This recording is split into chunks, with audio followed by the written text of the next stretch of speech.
Hello world. Patricia, O'Connor, and Frida, Reba, Darcy here. What do I have to do to get the other? There she is. Can I get her in focus? Is that? Yeah, we did that. She's looking like, where's the stuff at? Isn't that the part of the show? Or yes.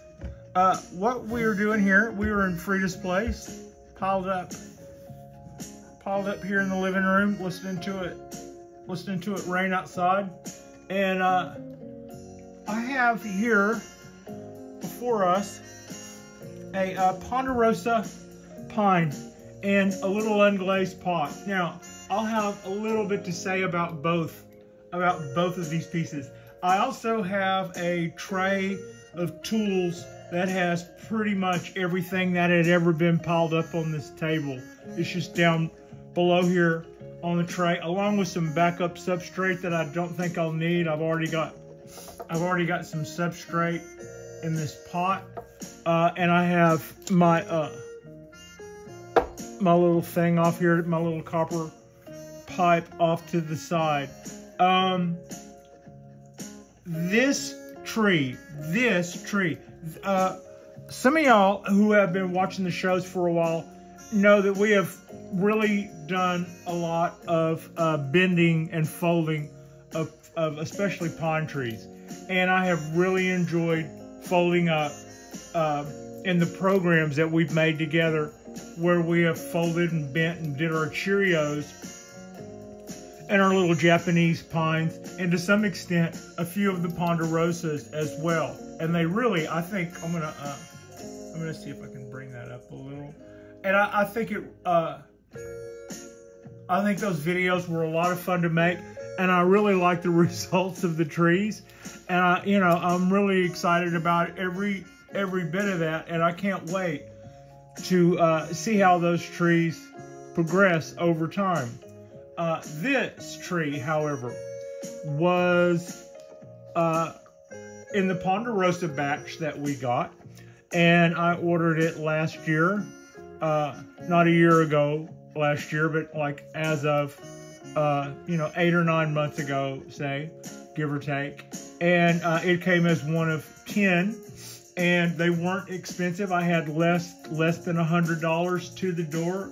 I think a lot less than $100 to the door. I don't remember what it was though. For 10 of these. So these are not expensive trees, and I've already folded some, and I've already lost a couple. One, I think I did a bend on it that had caused the wire to slip, and just took a huge gash out of the trunk, and I believe the tree kind of just lost its vascular, prime or whatever, and I lost that tree. And then with the heat spell right after that, I had to give up the ghost. So they're still out there on the bench, but I don't believe they're still they're out there physically. I don't think they're there in the living tree sense of the word. So that, aside from that, we've had really good luck with them. And out of those three that we've lost, I would say one of them I've got fairly at my feet from some bad wiring work, but the rest of them have done pretty well. And I've had about the same kind of luck with the Japanese black pines that we bent. Most of those have done well, and a lot of times when I'm looking at one of those little pines, I'll look at how things are looking down here in the ground, even push this down a little and see what's going on down there. The Nabari, where it comes out of the ground.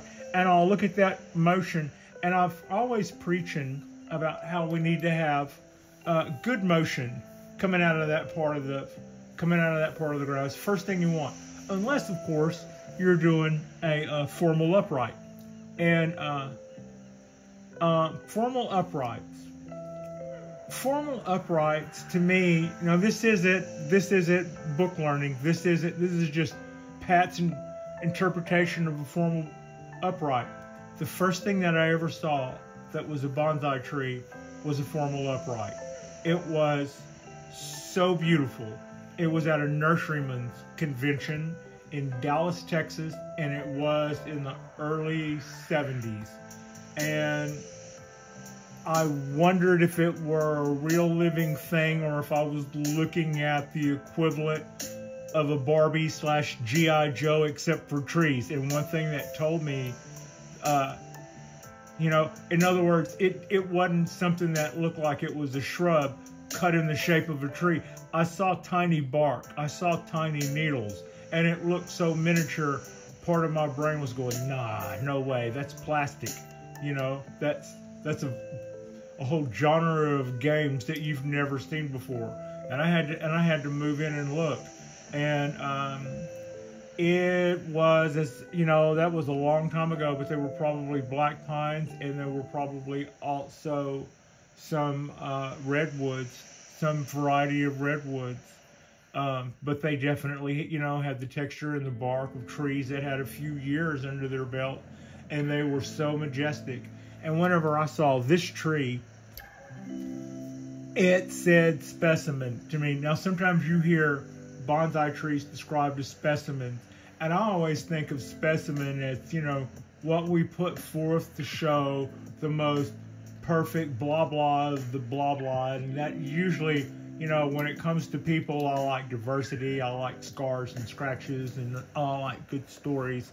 But you know, there's also this idea that for all of the things that I've bent that look like they've been through hell and back, there's also the idea of a tree in a test tube as a specimen, or, you know, whatever, the specimen of the quintessential healthy ta-da tree.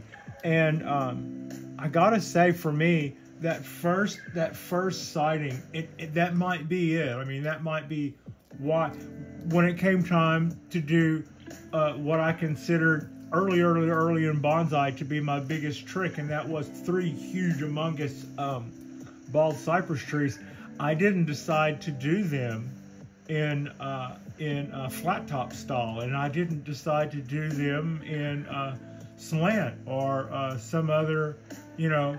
I decided we would go straight with Formal Upright, and that's what I've always seen in this guy.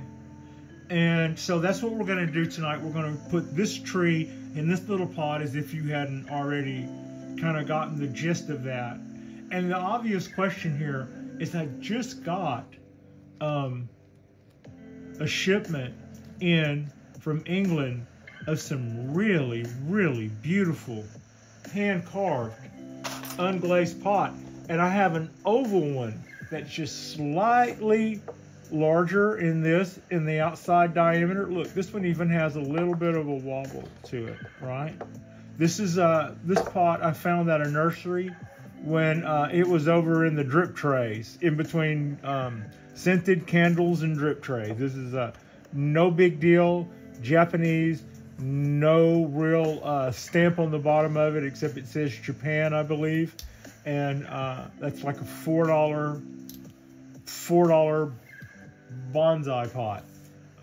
Why in the world would I put this cool little tree in that and not in that hand-carved oval that I just went on and on about thinking was so beautiful? Well, because this is a $10 tree, and that oval, that would be over potting this $10 tree by a lot, by a whole lot.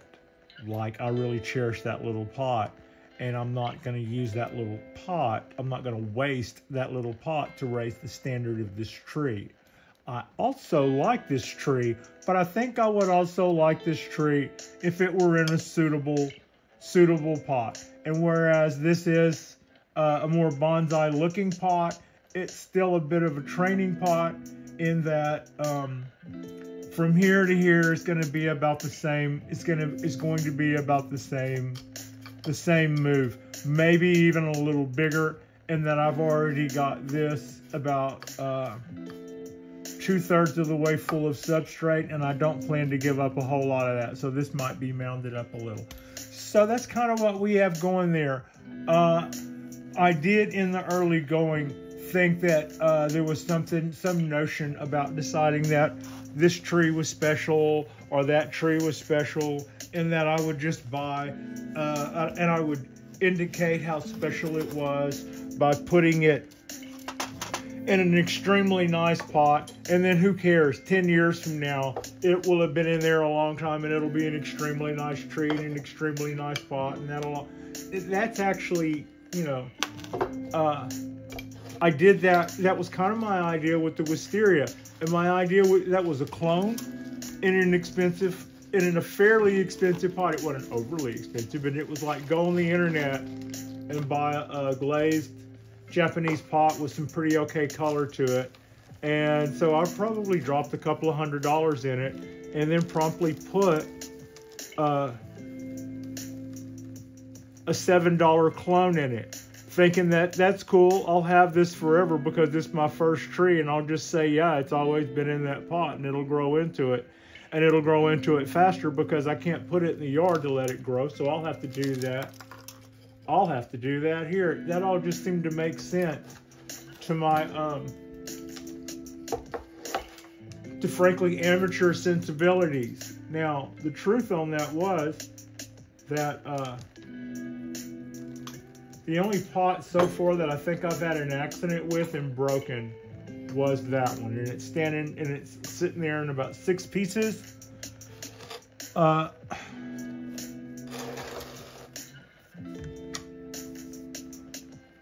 the counter behind me, in case I ever want to do an I haven't totally given up on it as a potential art project, but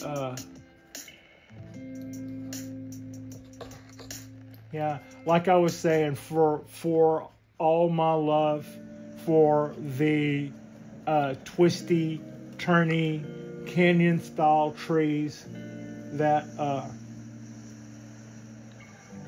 that we've done, you know, and I love those guys, something fierce.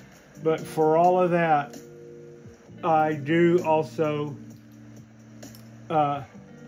think this is cool too for exactly all of the opposite reasons. See how this is a different challenge too, a slightly different challenge, I think. Got those arms all in the way, don't you, Pat? Yeah.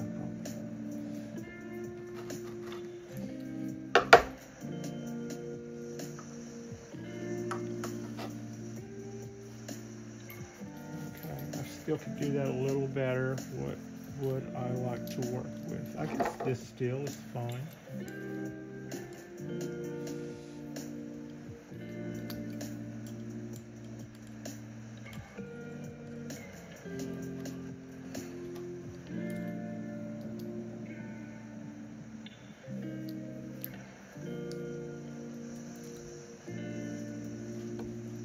Pulling it up too. Need that 8 miles to be 8 miles long.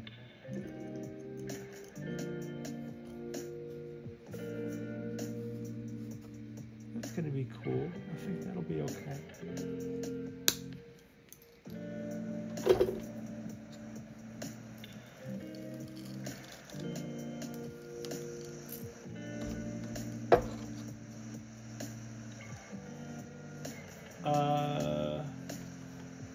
There it is. So I know I'm not without a weenie skewer. I know there's no way I did this without a weenie skewer.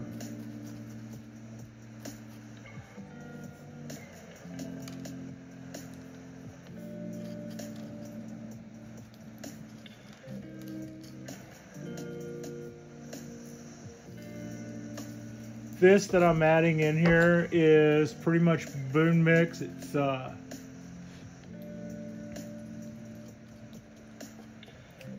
It's boon mixed with a little bit more perlite mixed in, and that was not really by design, but I don't mind it either.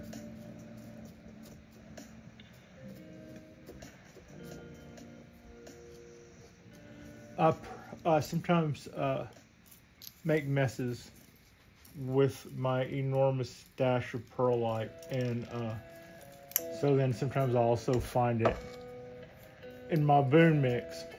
I don't It's fine for it to be in there. I don't really see. I'm not really sure which one of the particles between, boon mix would be lava, akadama, well, I guess in perlite, but I just might have altered the little perlite ratio some.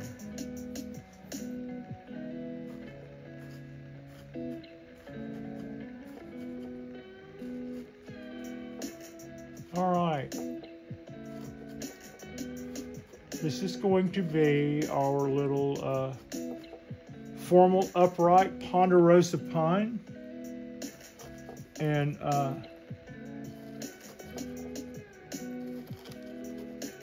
we did no real root reduction to that of any kind. I didn't even completely pull everything away from the roots. I just kind of took them out of their circular shape. And whereas I had a mound built up for this guy to sit on, I looked at how much soil I'd already had in there and how much substrate I already had in there, and I decided to go the opposite way. So I made a pocket, and I dropped this guy down there in that pocket. I think that.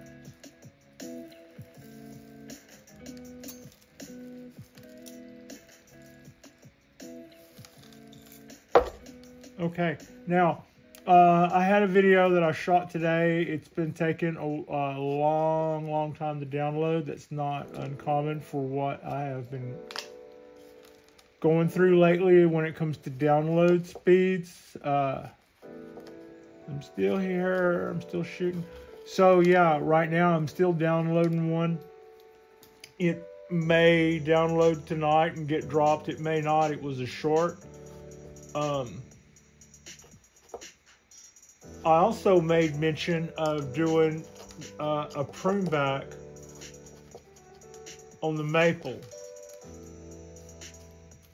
I'm ready to do the prune back on the maple. I wasn't ready to grab it in a full body hug because it was getting rained on and was all wet. I just thought I would get water all over the living room. Plus it looked like it was having a good time. Meanwhile, this wasn't in the water, so I went, this is the other thing I was going to do in pretty close proximity. I'll just change the order of those two guys. All right.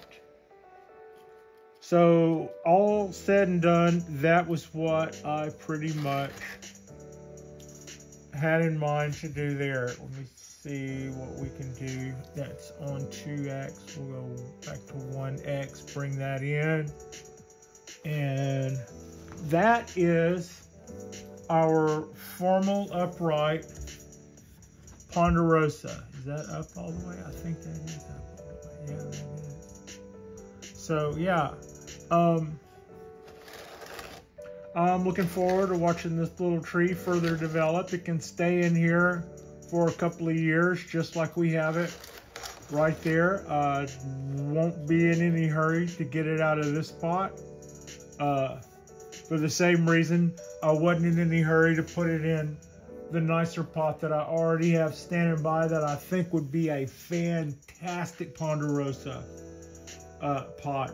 But I think what goes in that pot needs to be something a little bit further in refinement. It needs to be something that is as good a tree as that is a pot. And this is basically a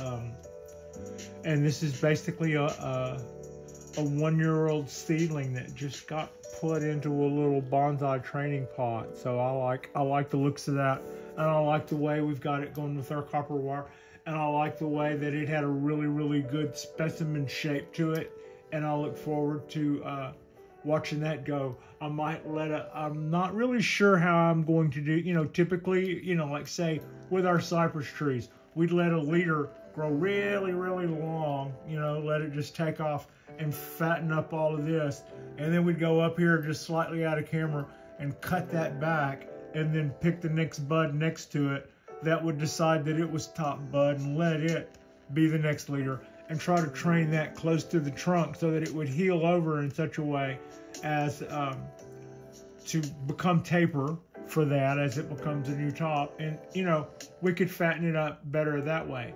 Otherwise, this thing will just try to be a 3-foot tree in that little pot if I let it. So we're gonna give it a little while and see what it does. I may let, it's got a little candle going on in there already. I may let that go ahead and go, and then we'll let that go for a couple of years and then chop it back to here and allow these buds to be the new sheriff in town, one of those guys. And we could develop the tree from there. Or it might be that it puts on a lot of growth from there to there. And so we do our chop farther down, and one of these guys becomes the new top. But I without having made a formal upright pine, I think that's pretty much how we would go about that. If anybody else knows different, feel free to chime in. But I believe that's the path we would take, if not trying to also just maybe deliberately stun it a little bit. Now, it's raining outside. It is indoors. It didn't get rained on today because of its location. The substrate that it was in was moist, especially for a pondo. The substrate it's in now, especially not. So I'll give it a good water, and then tomorrow we'll put it back out, and then we'll put it back out on the bench, and we'll just let it take off from there. That is, that's our little formal upright Ponderosa Pine. Man, aren't those some long needles? We can work on that. There's things we can do about that. There's things we can do to make those needles smaller. Like and subscribe if you guys haven't already. Our next video we'll probably be doing, I will very likely, well, it could be two things. I could either decide the trident maple is dry enough now and bring it in, and we could start with that. Or it might be tomorrow in the sunshine, and I might do the trident maple out in the sunshine if we have that, or if we have rain, I might do it out there in the contrast of the dark skies and under the protection of our cover. So thank you so much for watching.